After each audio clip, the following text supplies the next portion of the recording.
Hello మచాస్, మళ్ళీ చేసింది మీ ముందుకి కొత్త వీడియో. ఈ వీడియో ఏంటంటే మనం టీమ్ వర్క్ అని ఒక గేము ఈ సంవత్సరం కొత్త గేమ్ రిలీజ్ అయినాయి కదా, ఆ గేమ్లో ఆడుతున్నాను. ఇది ఇంకో గేమ్ ఉంది. ఈ రెండే లాస్ట్ గేములు. ఆ తర్వాత మళ్ళీ మనకి వచ్చేస్తుంది ట్రైనింగ్, ఆ గేమ్ వచ్చేస్తుంది. ఇప్పుడు మనకు వచ్చేసి ఈ గేమ్ ఇంకో గేమ్ అంటే చెప్తున్నా. ఈ గేమ్ పేరు వచ్చేసి టీమ్ వర్క్ అని ఉంటుంది. 4 ప్లేయర్స్ ఉంటారు. టీమ్ వర్క్ అని ఉంటుంది. సోలోగానే వెళ్ళొచ్చు, లేకపోతే టీం తీసుకొని అయినా వెళ్ళొచ్చు. టీమ్ వర్క్ అంటే ఏందో కాదు మచ్చాస్, మనం గెలుస్తా ఇంకొకరిని గెలిపించడం. అంటే మనం గెలుస్తాం, ఇంకొకరిని పక్కన ప్లేయర్ని మనం టీంని తీసుకోపోయినా లేకపోతే సోలోగా పోయి అవతల ప్లేయర్ని అయినా గెలిపించడం. ఎట్టుంటుందో చూద్దాం పాండి గేము. మీరు కూడా నన్ను గెలిపిస్తారని నేను అనుకుంటున్నాను, గెలిపియమని. ఇంకా మీ ఇష్టం అది. కానీ ఈ వీడియో కింద లైక్ కొట్టండి. అంటే ఛానల్ని సబ్స్క్రైబ్ చేసుకోండి. సబ్స్క్రైబ్ చేసుకునే ఛానల్ పేరు Sudeep FF gamer. Let's go guys, వెళ్దాం గేమ్లోకి. ఈ గేమ్ అద్భుతంగా ఉంటుంది. నాకు ఈ బాగా నచ్చింది. హెల్ప్ చేసే గేము ప్లేయర్లకి. ఇట్లాంటి గేమ్ ఫ్యూచర్లో వస్తుందని నేను లిటరలీ ఇప్పుడు దాకా అనుకోలేదు అసలు, టీమ్ వర్క్ అని. చూద్దాం పాండి ఎట్టుంటుందో గేమ్.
ఎవరు పోతారా?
ఒక్కరు కూడా పోకుండా చీటింగ్ చేస్తుంటే ఎవరైనా గేమ్ ఎండ్ చేయకుండా ఉంటారా చెప్పండి? రెట్రలీ ఒక్కరు కూడా పోకుండా నేను బాగానే పెట్టా. వాళ్ళు నేను అట్లా ఇట్లా తిరగతా ఉండేసరికి నా మీద కసి.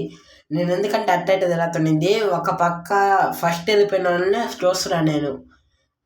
వెనకాల ముందు ఏం చూడాల నేను. ఫస్ట్ వెళ్ళిన వాళ్ళని చూస్తున్నా, వెనకాల ఎవరు వెళ్ళారు అది కూడా చూడాల నేను.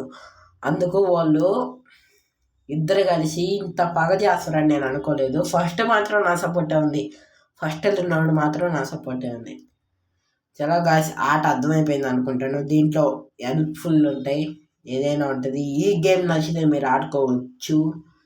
అంతేకాదు నా గిల్లోకి జాయిన్ అవ్వాలనుకుంటే కామెంట్ సెక్షన్లో లైవ్ అని కామెంట్ చేయండి. ధను అన్న ఫ్యాన్స్ ఎంతమంది ఉన్నారు కామెంట్ సెక్షన్లో Dhanu fan, Dhanu bro fan అని కామెంట్ చేయండి. చాలా గాయస్, ఈ వీడియోని మాత్రం సబ్స్క్రైబ్ చేసుకోండి. Bye bye guys. ఇంకో వీడియోలో కలుద్దాం. బాయ్.